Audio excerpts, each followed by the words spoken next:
Hi everyone, Danny Hauger here with another fantastic interview. Today, the reason I got into broadcasting as a kid, it's Gary Gerould. I listened to him for so many thousands of hours during Sacramento Kings broadcasts growing up, and I absolutely love this guy's character, work ethic, attention to detail, his fun way of communicating a game, but also connecting with an audience and making every game important. He's the reason I majored in communications and why I've done so many broadcasts in my past, so I'm grateful to be able to talk to him face to face or voice to voice, which is even better in radio. Here he is, the 35-year veteran of Sacramento Kings broadcast, the Olympics, NFL, motorsports, and more. Here's the G-Man, Gary Gerould. And welcome into Danny Hauger Podcasts on a mid-April day, and we are enjoying this weekend, trying to make the best of the situation that we have, and I'm more than excited because Gary Gerould is the reason I became a broadcaster and love the field of radio enough to make it my college major.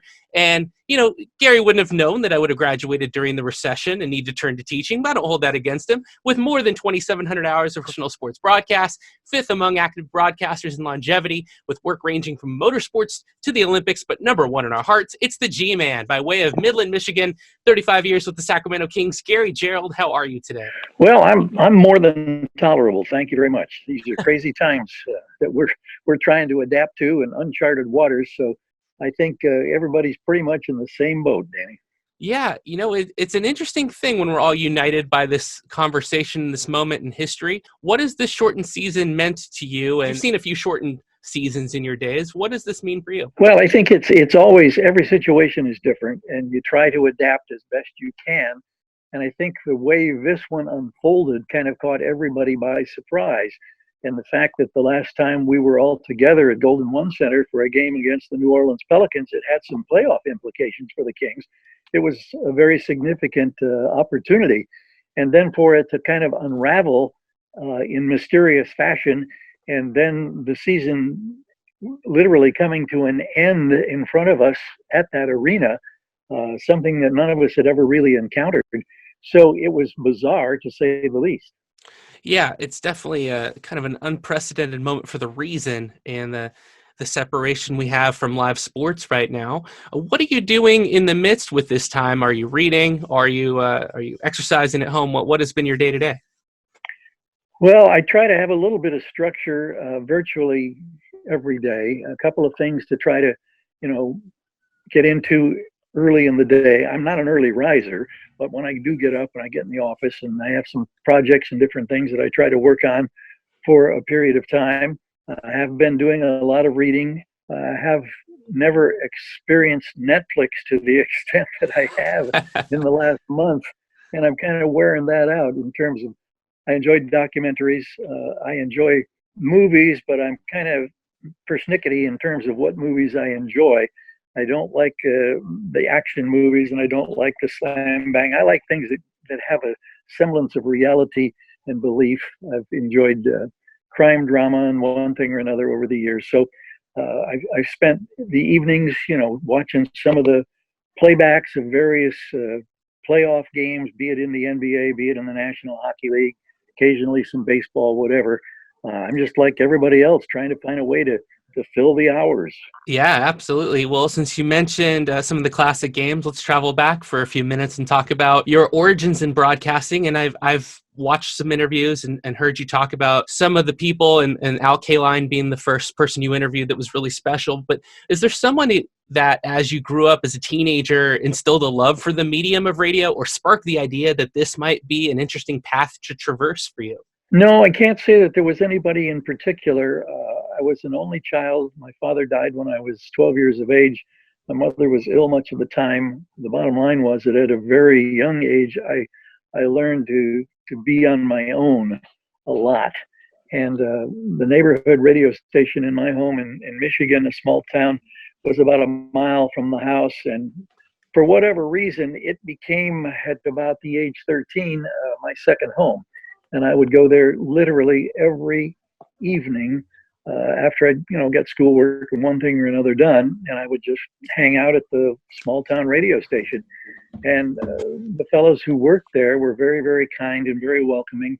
And I was able to, get some practical experience as a teenager with a weekly show, and they would give me little guest stints in one thing or another where I began to learn more and more about radio. From as young as I can remember, I always wanted to be a sports broadcaster. And in small town radio, you do a little bit of everything. And I think it was an invaluable experience as a teenager that I was able to do that. Yeah. And by the time I went to college in Indiana, Anderson University, I had a pretty decent working knowledge of small town radio. So I was a little bit ahead of the curve, I think, in that respect. And keep in mind, this is back in the Stone Ages, Danny.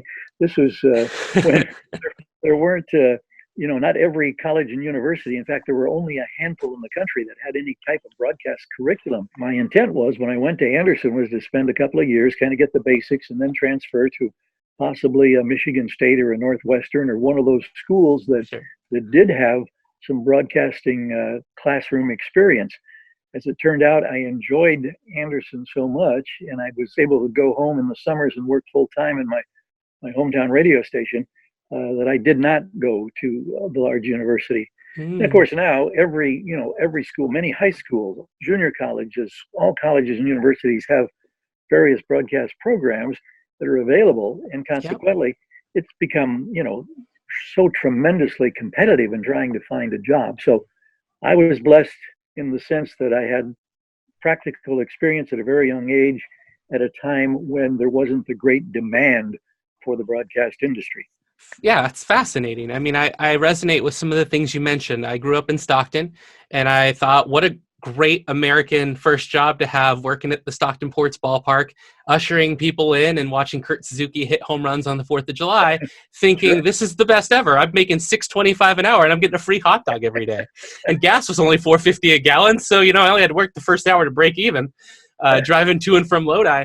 But what happened was I landed at that KSTN 1420. And like you said, I learned to cut sound, read the news, write stories, and be a DJ and do all those things. And then I had the small university experience at Dominican.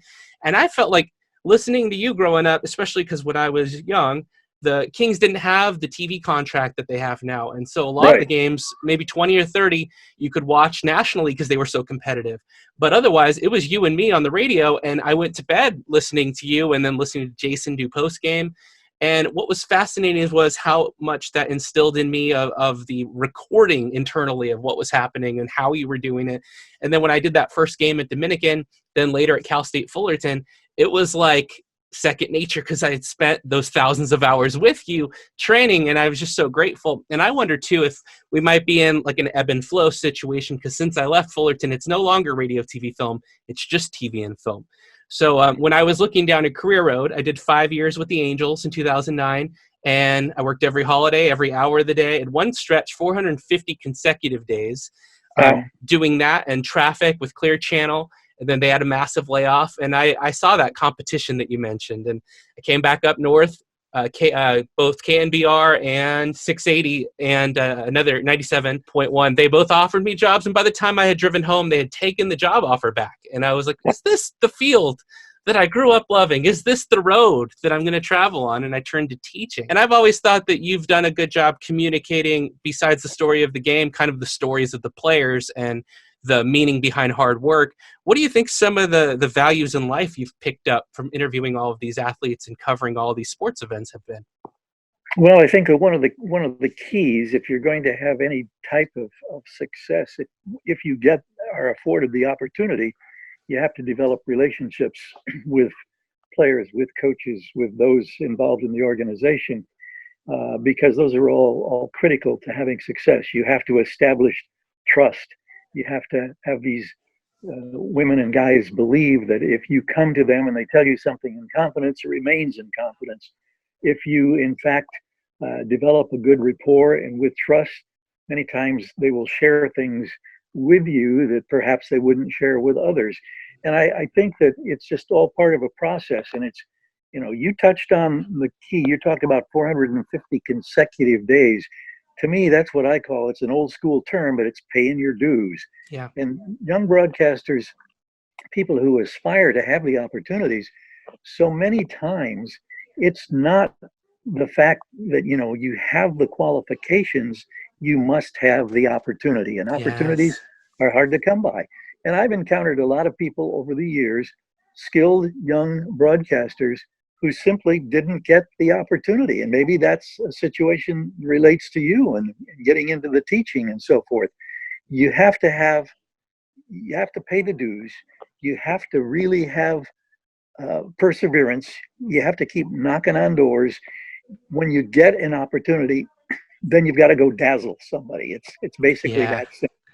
It's so cool. And after 4 years of teaching, I thought maybe this broadcasting thing was going to be podcasts and interviews and continuing to make music and doing things.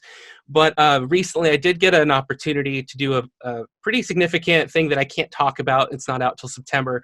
But it is true that when you get those opportunities, well, then it is game time, and you can't let anything come between you and getting that yes. And what's really cool is having walked down that road then gives you a connection to your students that I have now.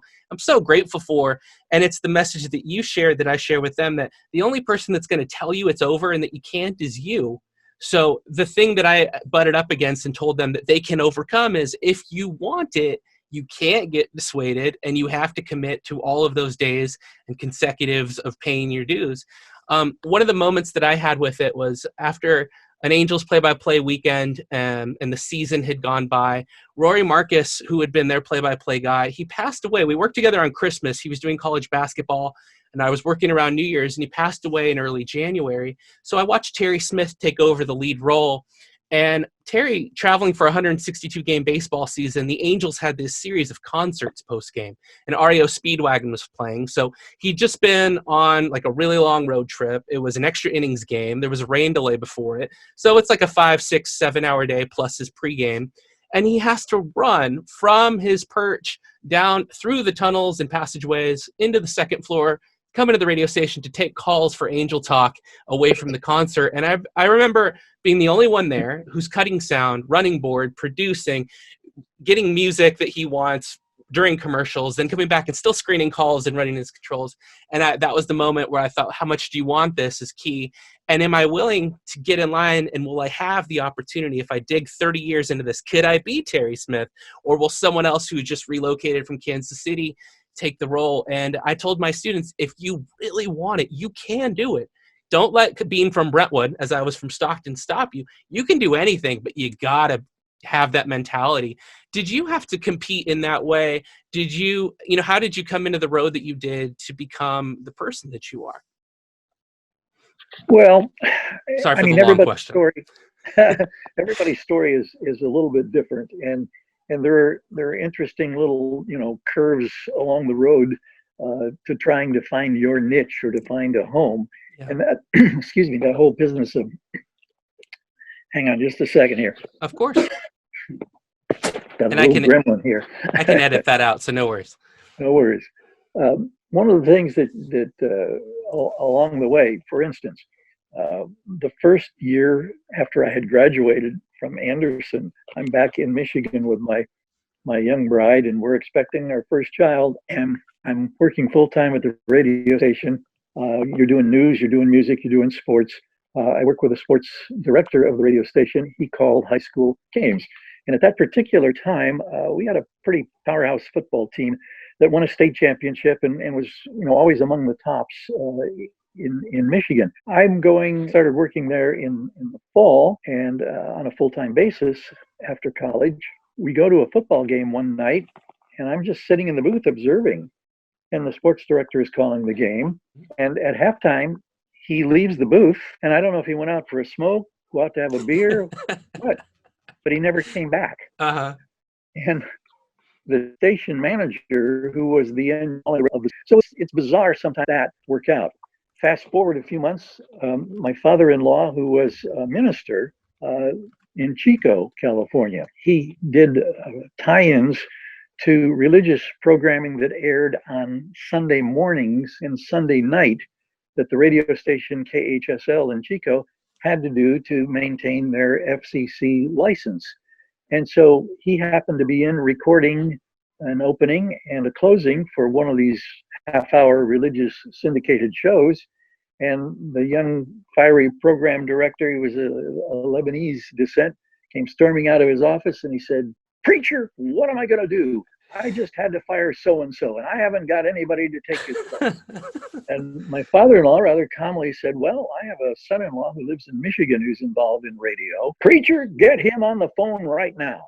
Wow. 2 weeks later, my wife and I and our young 3-month-old daughter were driving cross country to California to take a job at KHSL radio in Chico. So it's funny how these things evolve. And then, you know, and I don't want to belabor or bore you, but This is interesting. This is great. in this same vein, 2 years of working in Chico, and Chico, the radio station, also had a sister television station. They did not do local news at that time, and we're talking about 1960s. They decided they wanted to start local news on television. They came to me and said, would you like to do sports? Well, I have no television background or knowledge whatsoever. Mm-hmm. And I said, well, of course, because it paid me, I think it was an extra $5. It was either $5 or $10 a night. And for 5 minutes a night in their television studio, I would sit in front of a studio camera and do a radio sportscast. And it gave me a little bit of working knowledge about television. Fast forward another year, and I get a phone call out of the blue from a guy I don't know in Sacramento who had worked at KHSL. And he says, Gary, you don't know me. My name is Bill Zimlick. I'm involved in broadcast in Sacramento. There's an opening for a television sports guy at KCRA Channel 3 Wow. that I think you need to pursue. You need to talk to so-and-so. So, okay, what have I got to lose? I know nothing about this. I call the guy. We end up spending a day in Sacramento in their news operation. I do an audition in their studio. And the news director, as we're walking out of the studio, says, oh, it was, you know, very comfortable. You've been doing a lot of these? I said, well, no, sir, that's the first time I've ever done this.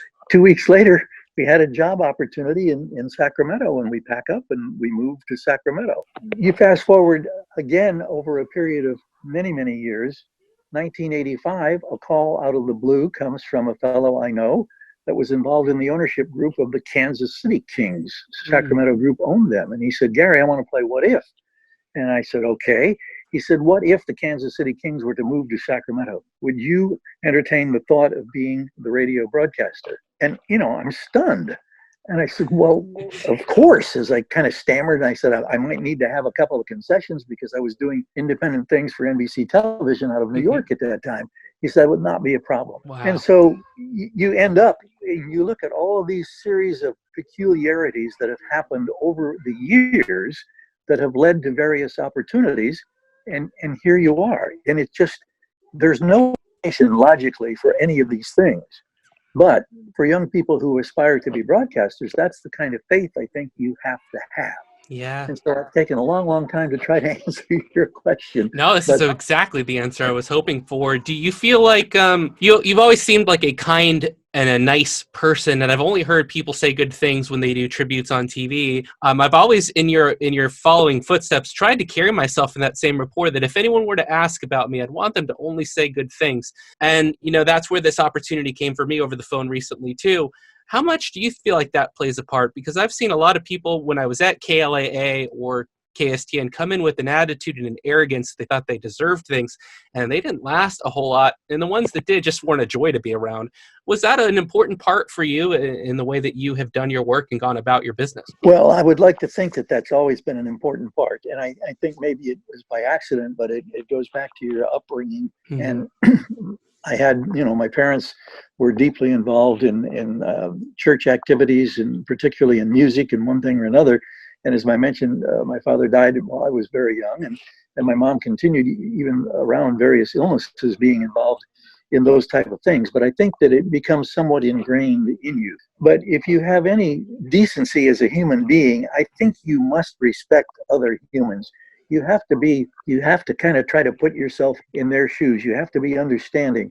And I understand that in the broadcast business, and this was one of the things that used to irk me growing up, was in the industry, seeing people who had the arrogance, seeing those who had the creative flair, but they would flaunt it and throw it in your face. They're trying to make an impact. They're trying to make a name for themselves. Well, maybe you did make a quick splash, but to me, there has to be a reliability factor. There has to be a durability factor. There has to be something that people look and say, all right, this is a quality individual that we would like to have working within our organization. You must treat people with respect. That to me is just one of the cardinal rules of being a human being.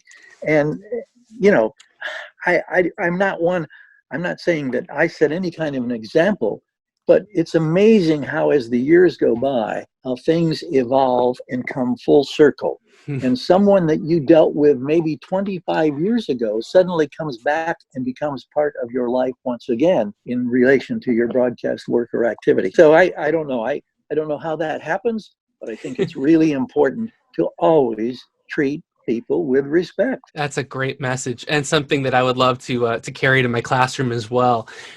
Is there any part of your racing broadcasting that you think transformed your broadcasting approach for basketball? Interesting question.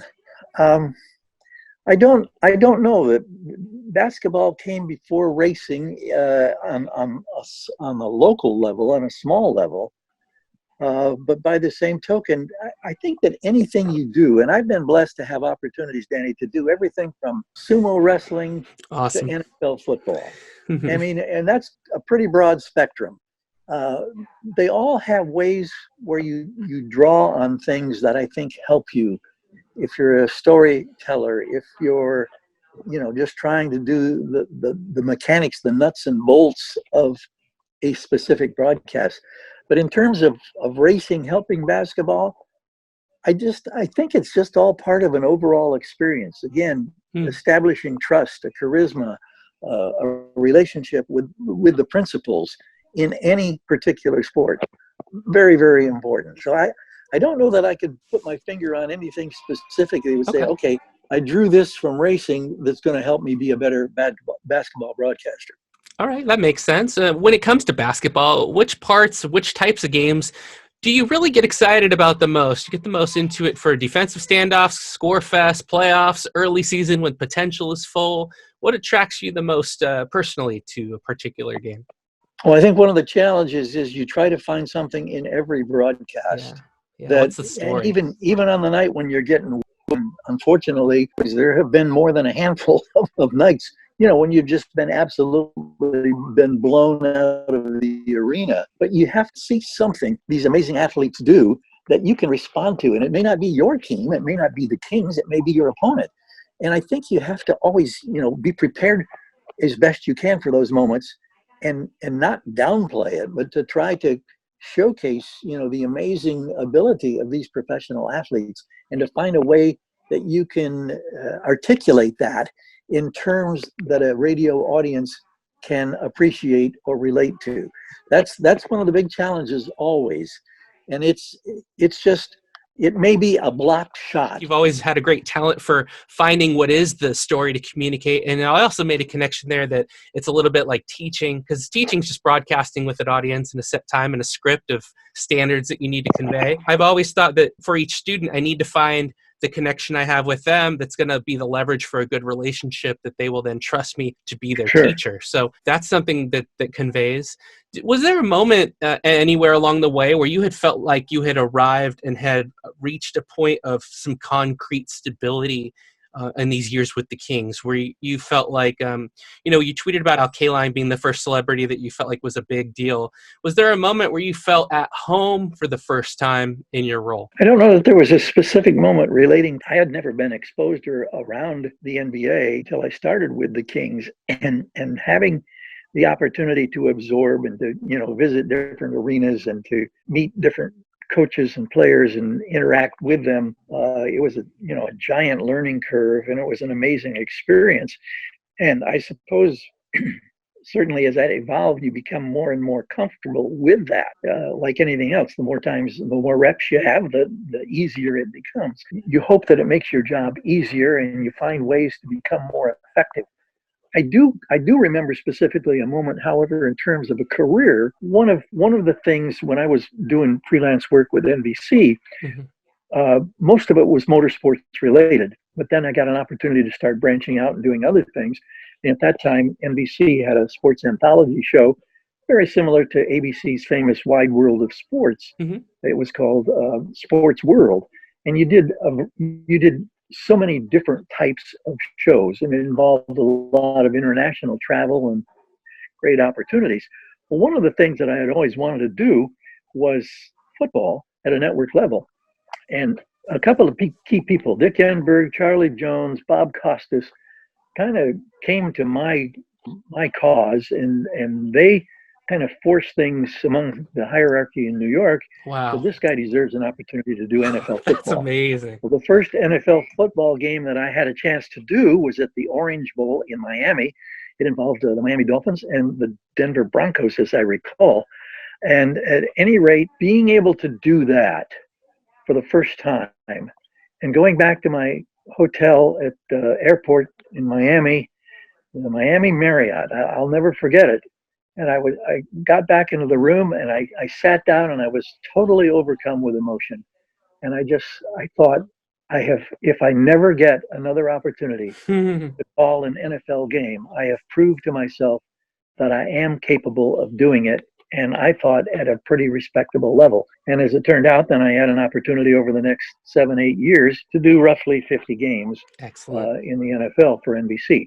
So that was one of those moments that I look back, and it was really a moment of great personal satisfaction. Yeah, and to have it be a part of a pull from some other legendary people as well who vouch for you, that has to feel and add to that invaluable moment, right? Well, absolutely. Awesome. I mean, you know, when Dick Enberg, one day he had an off weekend, and when I next saw him, he said, a couple of weeks ago, I was off, and I had a chance to listen and watch a game that you did, and I don't remember what game it was, but he said, it was perhaps the greatest compliment I ever received. He said, "You're the best kept secret that NBC has." Wow. And from one of my broadcast heroes, Dick Enberg, I thought, wow, that was an incredible moment. That's amazing. I just have two more questions, and thank you so much, Gary, for being so generous with your time. My chemistry teacher at St. Mary's High School in Stockton was your doppelganger. Mr. Little is his name. He was a rocket scientist turned teacher. He could have worked for anyone from NASA to anywhere, and he was our science teacher. He had your voice almost. It was amazing. And while we were doing our homework in class one day, Matt Aguirre and I, my friend, we went to Mr. Little and said, "Hey, Mr. Little, just for us, could you say he's got the bucket?" And he turned and he goes, "He's got the bucket." And I'm like, he didn't know how to say it, but he nailed the tone. It was so cool. So my question is, are there any voices who you really admire in the modern world that you like listening to, or you think have a great voice? Well, I enjoy so many different broadcasters. I mean, it's just, I grew up listening to the late Van Patrick, who was the voice of the Detroit Tigers and the Detroit Lions. And he was, one of those that I related to very early on and at a very young age. And then as the years evolved, Bill King, who was a legendary broadcaster with the Warriors and with the A's and did a little bit of everything, Raiders football. He was astounding. And when I came to the West Coast, I would listen to Bill King, and I just was in awe of his style and his work. But, over the years, I mentioned Enberg, I mentioned Costas, Charlie Jones. I'm a big Al Michaels fan. I'm a big Mike Tirico fan. I enjoy Jack Buck. I think that I don't understand why so many people seem to denigrate his work. I just don't understand that. He's a skilled broadcaster, and he's a great storyteller. With the San Jose Sharks, Randy Hahn does a great job with hockey, and I'm a hockey fan, and I am just in awe of hockey broadcasters. Doc Emmerich, of course, on a national level from hockey. But, I can go on and on and on. Yeah, I find different people, and I really enjoy watching them or listening to them work. It's great. It's a joy. It's a special, special thing to be able to tell a story and paint a picture. I have one more quick story and question. And while I was working for the Angels, I wasn't a marvelously large hockey fan, but the LA Kings had won the Stanley Cup. And for whatever reason, I got selected to go and do the remote and to try to get some sound to use on the morning show in the Sports Lodge. And so I thought, what could I do to be clever and to be an individual? So I had this feeling that there might have been a lot of bandwagon fans out for the celebration. And so I asked people Sacramento Kings questions and to see if they would detect that I was pulling one on them. I would say things like, hey, what do you think about center DeMarcus Cousins? He's had such a big impact on this team. And a lot of them took the bait and said, yeah, he's just helped out. The goals he scored, the assists. And I'm like, and I was really happy. And I put this package together. I took it back to the station. And the host said, we're not using this. This is Anaheim. No one's going to think this is funny. And I was so disappointed and distraught. And I think he sensed that I was. And the next day, he thought he'd be cool and pulled a favor and had Grant Napier call me and say hello in the morning just to give me a little cheer up, which I thought was really cool and strange because you dissed me on one hand and then you gave me a carrot the next day. My question out of that is, how do you overcome disappointment when things, maybe like the season getting cut short? What's your mentality or motto that pulls you through back to a positive? I think one of the things you have to learn, and it's such a tough lesson, don't be afraid to fail. Everybody fails at some point. Everybody doesn't meet, your expectations. We all set high expectations, I think, in our work and what we do and what we want to accomplish. And, you can be tough on yourself and you can be critical. And I think that's good. You need to go back and you need to review your work and see, how could I have done this better? But maybe you shouldn't become obsessed with it. But I think so many times young people think that they've got to be perfect every time out of the box. Well, that just doesn't happen. And so don't be afraid of failure. It's one of the great cliches of the broadcast industry, and for that matter, of anything that people attempt to do. But it's really important in my mind.